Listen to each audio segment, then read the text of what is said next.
Top quality और consistent performance के लिए सिर्फ सिल्वर पंप्स। टॉप क्वालिटी और कंसिस्टेंट परफॉर्मेंस के लिए सिर्फ सिल्वर पंप्स, नाम याद रखना। काय सांगाल तुम्ही आज पोलीस अधीक्षकांची भेट घेतलेली आहे, काय चर्चा झाली, काय यात प्रामुख्याने आमचं जे उद्याचं आंदोलन होतं त्यापेक्षा जास्त जे मी आपल्या प्रसार माध्यमाद्वारे जे बोलतोय मागच्या काही दिवसापासून, तो माझा सगळ्यात मोठा प्रश्न, तो प्रश्नच राहिला असता जर मी आज त्यांच्यासोबत ही चर्चा केली नसती SP साहेबांसोबत। जे मी म्हणतोय 6 तारखेपासून ते 21 तारखेपर्यंत, ज्या दिवशीपर्यंत SP साहेब इथं आले नव्हते, त्या कालावधीमधला कुठलाही तपास किंवा कुठलंही इन्व्हेस्टिगेशन या केज पोलीस स्टेशननी, मग त्याच्यात DYSP साहेब असतील, त्याच्यानंतर PI साहेब असतील, ॲडिशनल SP साहेब असतील, मॅडम असतील, यांनी कुठल्याही पद्धतीत कावत साहेबाला एकही गोष्ट याच्यातली कळवलेली नाही।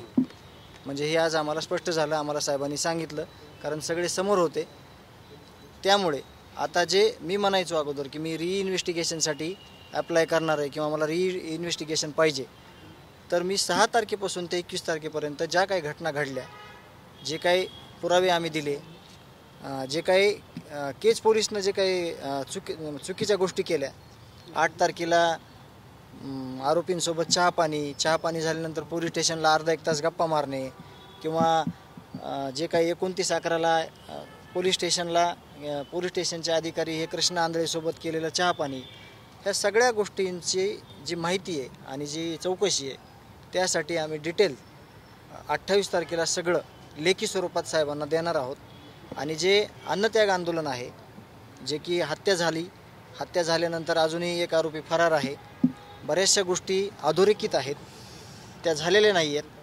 त्याच्यामुळं आता ह्या आंदोलनासंदर्भात जे काय आम्हाला माहिती समजून सांगितली, कायदा व सुव्यवस्था, त्याचे प्रश्न आम्हाला सांगितले, काय काय येऊ शकतात उद्या आम्ही आंदोलन केल्यावर, तर मी स्वतः हा निर्णय घेण्यापेक्षा जे आलेले गावातल्या महिला, शिष्टमंडळ, गावकरी जे आहेत, ते संध्याकाळी एका जागेवर जमा होऊन जी दिशा आहे, उद्या आंदोलन किती वाजता करायचं तर किती दिवसासाठी करायचं, किंवा जे ह्यांनी आम्हाला आता रिक्वेस्ट केली आहे पोलीस स्टेशनला की आम्हाला एवढ्या दिवसाचा कालावधी द्या, आमचं हे सगळं काम चालू आहे, त्यावर जे माझे गावकरी आहेत, जे शिष्टमंडळ आहे, ते खऱ्या अर्थानं निर्णय घेतील आणि त्या निर्णयात मी पूर्णपणे सहमत असेल।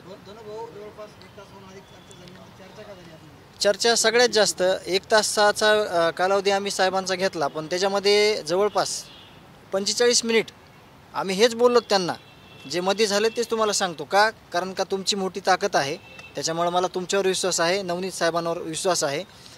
आमची 45 मिनिट चर्चा ही झाली की या केज पोलीस स्टेशन अंतर्गत ज्या घटना घडण्याच्या अगोदर 6 तारखेला घटना घडली, त्या दिवशी काय काय पोलीस स्टेशननी करायला पाहिजे होतं, जे काही केलं नाही, कशामुळे हत्या झाली, काय या लोकांनी आम्हाला विरोधाभासातली दिशा सांगितली, काय या लोकांनी आम्हाला त्यांचे लोकेशन सांगितले नाहीत आणि आमच्या भावाची हत्या झाली, तर हे सगळं वाचू शकलं असतं।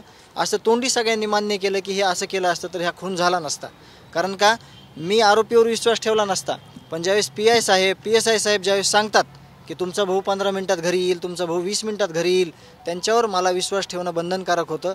मला त्यांच्यावर विश्वास होता, कायद्यावर विश्वास होता, परंतु त्यांना जो घात केलेला आहे, या सगळ्या विषयावर आमची 45 मिनिट चर्चा चालली आणि माझं त्याच्यातून समाधान एक झालं की मला सगळं सविस्तर मांडणी करण्यासाठी त्यांनी मला 2 दिवसाचा वेळ दिला आहे।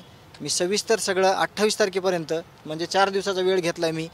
4 दिवसामध्ये मी सगळं डिटेल, माझ्याकडे पुराव्यासकट आहे की या पोलीस स्टेशनच्या कर्मचाऱ्यांनी कसं बंधनात काम केलं आहे, कसं चुकीच्या पद्धतीनं काम केलं आहे आणि यांच्या आरोपीसोबत कसे संबंध असायचे, ते तुम्ही 29/11च्या CCTVवरून बघितलेलेच आहेत। परंतु अजून काही ऑफलाईन आणि अजून काही जे आम्ही तुम्हाला प्रसार माध्यमांना पण देऊ शकलो नाहीत किंवा आम्ही त्यांना पण अजून दिले नाहीत, असे भरपूर पुरावे आमच्याकडे आहेत।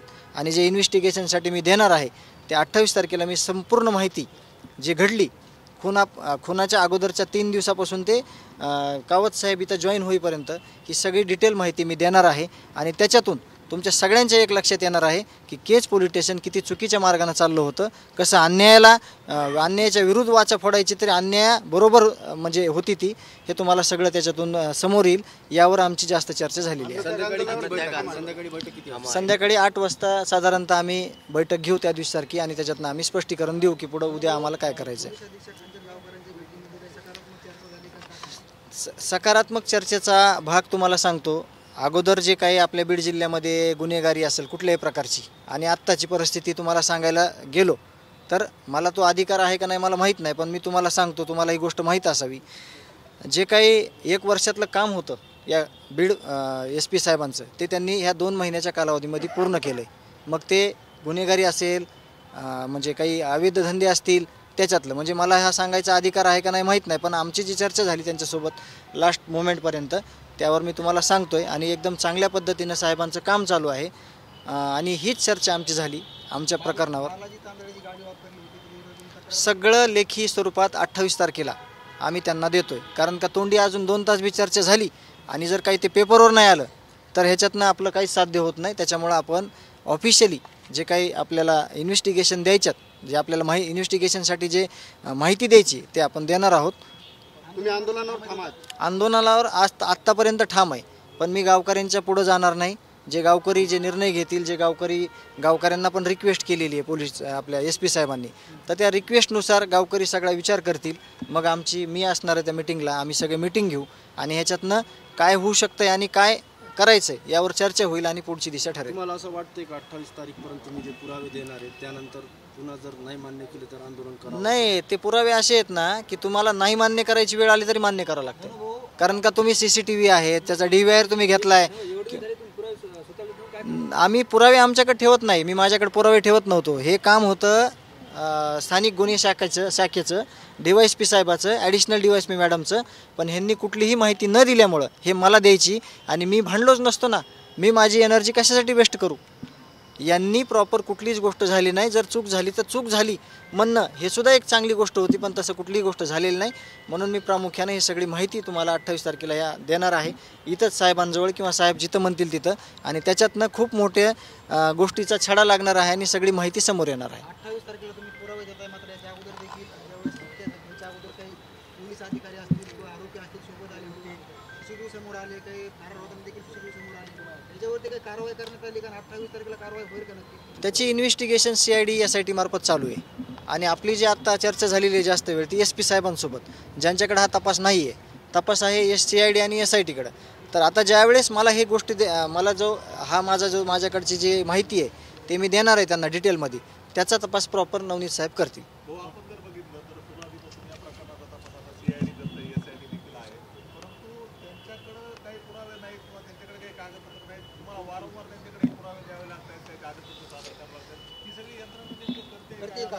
तेच तुम्हाला सांगतोय, 28 तारखेला ज्यावेळेस मी सगळी माहिती देईन ना, तर ते कुठल्याच पेपरमध्ये कुठल्याच इन्व्हेस्टिगेशनमध्ये आलेली नाही. मी तुम्हाला एक गोष्ट जाणवत असेल प्रामुख्यानं की मी केज पोलीस स्टेशन पहिले 8 दिवस हे म्हणलेल्या गोष्टी तुम्हाला आठवत असतील. तर मला असं वाटत होतं की ह्या लोकांनी इन्व्हेस्टिगेशन केलं आहे आणि काय पाठवलं आहे वरी तर काहीच पाठवलं नाही. अजून काही गोष्टी आहेत 10% की मी तुम्हाला आत्ता नाही सांगू शकत, त्याचा म्हणजे तपासात अडथळा येऊ शकतो, म्हणून मी 10% गोष्टी माझ्याकडे ठेवत आहे माझ्या स्वतःच्या मनामध्ये. त्या देखील मी 28 तारखेला तुम्हाला सगळ्यांना सांगल आणि हे जे काही चुका घडलेल्या आहेत ते तुमच्या माध्यमातून तुम्ही सगळ्या समाजाला, सगळ्या आपल्या जिल्ह्याला दाखवून द्या की या कशा प्रकारे चुका केल्या होत्या आणि आता त्याचा चुका कशा दुरुस्त केल्या आहेत. सध्या ठाम आहे. हां, बिलकुल. येस. सकाळी 8 वाजता आंदोलन चालू होईल. ज्या ठिकाणी आपण बसतोय तिथं 100-200 लोकांची बसायची व्यवस्था आहे. तिथं जे लोक बसतील त्या लोकांची व्यवस्था आहे, ते लोक तिथं उपोषणाला बसतील आणि याची रूपरेषा सगळी आज जर ठरलं, उद्या ठाम राहिलो तर आम्ही उद्या ठरलं आमचं संध्याकाळी आज, तर मग तुम्हाला मी संध्याकाळी ही सगळी डिटेल मी संध्याकाळी देईल.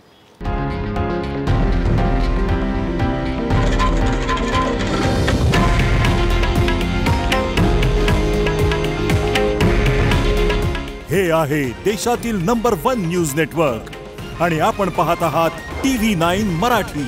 काळजी तुमची, हित महाराष्ट्राचं.